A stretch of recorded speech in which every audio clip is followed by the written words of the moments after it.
Hi అండి, నేను మీ కళ్యాణి మాట్లాడుతున్నాను. సో మీరు కూడా వాటర్ తాగుతున్నారా? ఎన్నిసార్లు? ఇది ఎన్నోసారి మీరు చెప్పండి. నాదైతే ఇది 5th టైమో 6th టైమో ఉంది.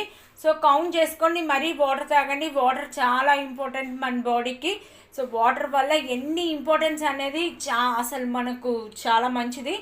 నేను మీకు రోజుకొక టిప్గా మీకు చెప్తున్నాను. సో రోజుకి ఖచ్చితంగా కనీసం 5 లీటర్స్ 4 లీటర్స్ వాటర్ మనం ఖచ్చితంగా తాగాలండి. సో ఖచ్చితంగా మీరు వాటర్ తాగండి. నేను అందుకోసమే మీకోసం అని రోజుకు ఒక షార్ట్లో పెడుతున్నాను. సో మీరు కూడా ఖచ్చితంగా వాటర్ తాగుతారని నా నమ్మకంతో వాటర్ గురించి చెప్తున్నాను. సో చెయ్యండి. సో మీరు కూడా తాగండి వాటర్ని. Don't miss it. ఇదిగోండి చూడండి.